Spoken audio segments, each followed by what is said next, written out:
സുഹൃത്തുക്കളെ, ഇതിനോടകം നമ്മളെല്ലാം അറിഞ്ഞ ഒരു കാര്യം ഒന്നുകൂടെ റിമൈൻഡ് ചെയ്യാനാണ് ഞാൻ ഈ വീഡിയോ ചെയ്യുന്നത്. എല്ലാവരും അറിഞ്ഞതുപോലെ തന്നെ ഈ ജൂൺ 1 മുതൽ ദുബായ് ഗവൺമെന്റ് ഈ പ്ലാസ്റ്റിക് ബാഗുകളുടെ ഉപയോഗം നിരോധിച്ചിരിക്കുകയാണ്. വളരെ കർശനമായുള്ള രീതിയിൽ തന്നെ അധികാരികൾ അതുമായി ബന്ധപ്പെട്ട് പത്രക്കുറിപ്പുകൾ ഇറക്കിയിട്ടുണ്ട്. ഈ ജൂൺ 1 മുതൽ പ്ലാസ്റ്റിക് ബാഗുകൾ യൂസ് ചെയ്യുന്നവർ, single use plastic bag use ചെയ്യുന്നവർക്ക് 200 ദിർഹം മുതൽ 2000 ദിർഹം വരെയാണ് പിഴ ചുമത്താൻ പോകുന്നത്.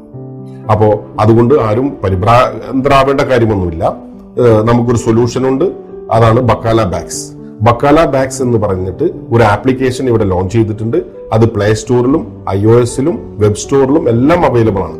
നമുക്ക് വേണ്ട എക്കോ ഫ്രണ്ട്ലി ആയിട്ടുള്ള എല്ലാ ബാഗ്സും അതിലൂടെ നിങ്ങൾക്ക് ഓർഡർ പ്ലേസ് ചെയ്യാവുന്നതാണ്, ഓർഡർ ഇടാവുന്നതാണ്. 25 ഫിൽസ് മുതൽ ഏത് തരത്തിലുള്ള നിങ്ങളുടെ കപ്പാസിറ്റിക്ക് അനുസരിച്ചുള്ള ബാഗും ബക്കാല ബാഗ്സിൽ അവൈലബിൾ ആണ്.